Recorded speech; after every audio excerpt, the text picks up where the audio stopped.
యోహాను సువార్త 11వ అధ్యాయము 40వ వచనంలో ఈ విధంగా రాయబడింది. నీవు నమ్మిన యెడల దేవుని మహిమను చూతువని నేను నీతో చెప్పలేదా అని ఆమెతో అనెను. అంతటా వారు ఆ రాయి తీసివేసిరి. పిల్లరా, బేతనీ అనేటువంటి గ్రామంలో మార్తా మరియా వారికి ఒక చక్కని సహోదరుడు లాజరు ఉన్నాడు. ఈ సందర్భం మనందరికీ తెలుసు. అయితే మరి లాజరు బలహీనత కారణం చేత చనిపోయాడు. 4 దినాలు అయిపోయింది ఆయన చనిపోయి.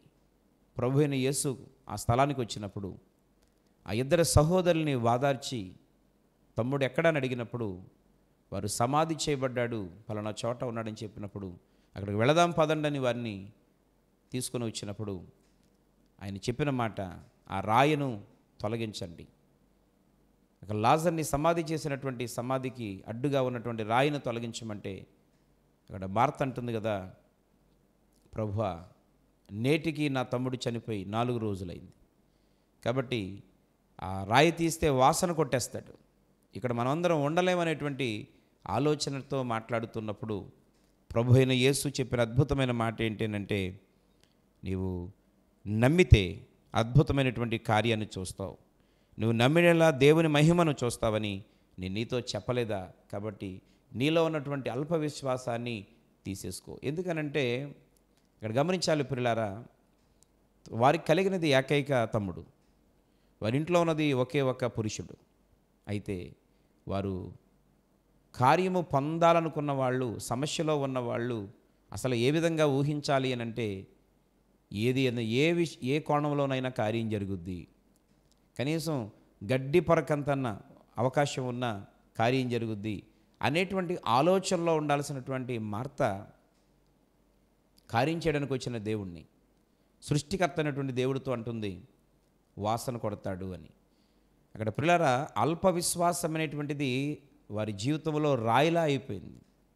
కార్యము జరగకముందే జరగకూడదనేటువంటి ఆలోచన, అపశకనం మాటలు, జరగదు, బ్రతకడు, తగ్గదు అనేటువంటిది.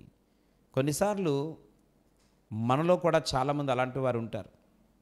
కొంచెం బాగా నీరసంగా ఉంటే ఇంకా తగ్గదు అనేటువంటి వాళ్ళు, ఇంకా ఏదైనా మనం ప్రయత్నం చేసినప్పుడు అనుకున్న టైంకి జరగకపోతే ఇది జరగదు అని మనమే నిర్ణయం తీసేసుకుంటాం. లేకపోతే పాస్ అవ్వనో మనమే చెప్పేస్తాం, ఇంకా నీకు ఉద్యోగం రాదు, లేకపోతే నాకు ఉద్యోగం రాదు అని. అలా కొన్నిసార్లు కొంచెం వయసు పెరిగితే ఇంకా పెళ్ళి అవ్వదు. ఆ పెళ్ళైన తర్వాత కొన్ని సంవత్సరాలు కొంచెం గ్యాప్ వస్తే ఇంక పిల్లలు పుట్టరు. ఈరోజు దేవాది దేవుడేమో ఒక శుభకరమైనటువంటి జీవితాన్ని ఇవ్వాలనేటువంటిది ఆలోచన. ఈరోజు ప్రియమైన మిత్రులారా, జీవం కలిగిన దేవునికి ఒక 2-3 సంవత్సరాలు వయసు దాటిన వివాహం కాదు అని అంటే, వివాహ బంధం ఫలానా సంవత్సరంలో జరగాలనేటువంటి రూల్ లేదు. అలాగే సంతానం అనేటువంటిది వివాహమైన వెంటనే కలగాలని లేదు. అది దేవుని యొక్క ప్రణాళిక, దేవుని యొక్క చిత్తం, అది దేవుని యొక్క ఏర్పాటు. అది ఆయన ఎప్పుడైనా చేయగలడు, ఏదైనా చేయగలడు.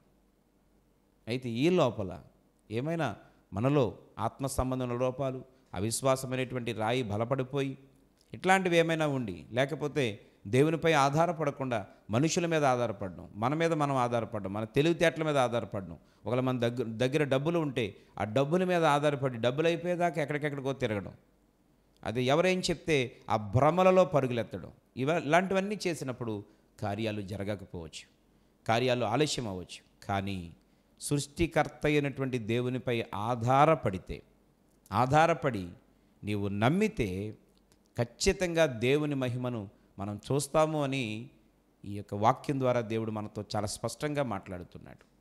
పిల్లరా, మార్త అక్కడ అవిశ్వాసంతో మాట్లాడిన, తను కీడును లేకపోతే చేదు అనుభవాన్ని ఆమె అనుభవిస్తున్నటువంటి పరిస్థితిలో ఇదే కంటిన్యూ అవుద్దని అనుకున్న ప్రభు అయిన యేసుక్రీస్తు ఖండించాడు. అక్కడ నీలో ఉన్న అవిశ్వాసాన్ని తొలగించేసుకో, నీవు నమ్మితే దేవుని మహిమను చూస్తావు. ఈ వాక్యం వింటున్న నా ప్రియమైనటువంటి మిత్రులారా, దేవుడు నీతో కూడా స్పష్టంగా మాట్లాడుతున్నాడు. చాలాసార్లు నీకు కూడా ఈ అలవాటు ఉందేమో, ఇప్పుడే అది తప్పు అని దేవుడు తెలియజేస్తున్నాడు. దాన్ని విడిచిపెట్టు. ఎందుకంటే కుటుంబ పరిస్థితులను బట్టి, ఆరోగ్య పరిస్థితులను బట్టి, మనకున్న ఆదాయాన్ని బట్టి, మన కుటుంబాన్ని బట్టి కొన్నిసార్లు మనం నిరుత్సాహంగా మాట్లాడతాం. ఇంకా నా బ్రతికింతే, ఇంకా నా జీవితం ఇంతే, ఇక వివాహం అవ్వదు, నేను ఇక ఇల్లు కట్టుకోలేను, నా వంతులో ఇల్లు లేదేమో, నా వంతులో పెళ్ళి లేదేమో, నా వంతులో పిల్లలు లేరేమో, నేను దరిద్రగొట్టోడిని, ఇలా రకరకాలుగా మనకు మానంగా ఒక్కోసారి శాపనార్థాలు పెట్టుకుంటూ ఉంటాం. ఈరోజు జీవం కలిగిన దేవుడు ఎప్పుడు కూడా నీ శుభాన్ని కోరి, నీ క్షేమాన్ని కోరి, నీ అభివృద్ధిని కోరి ఆయన నీతో మాట్లాడడానికి ఇష్టపడుతూ ఉన్నాడు. అదే సమయంలో ఆయన మంచి మనసుతో, శుభకరమైనటువంటి ఆలోచనతో ఈరోజు నీతో మాట్లాడుతున్నప్పుడు, ఈరోజు దేవుని వాక్యం వింటున్న నా ప్రియ దేవుని బిడ్డలారా, నీవు కూడా ఆ శుభాన్ని కోరేటువంటి ఆలోచన నీకుంటే తప్పకుండా కార్యాన్ని చూస్తావు.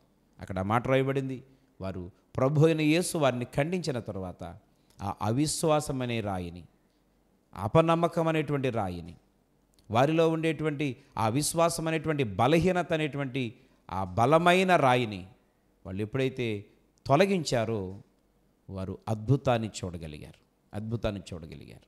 నీ జీవితంలో కూడా అద్భుతము చేయడానికే ఆశ్చర్యకరమైన దేవుడు నీకు తండ్రిగా ఉన్నాడు, తోడుగా ఉన్నాడు, ఆదరణకర్తగా ఉన్నాడు. ఖచ్చితంగా నీ జీవితంలో కూడా ఆయన అద్భుతమైనటువంటి కార్యాన్ని చేయడానికి ఆయన సిద్ధంగా ఉన్నాడని ఈ మాట ద్వారా దేవుడు జ్ఞాపకం చేస్తూ ఉన్నాడు.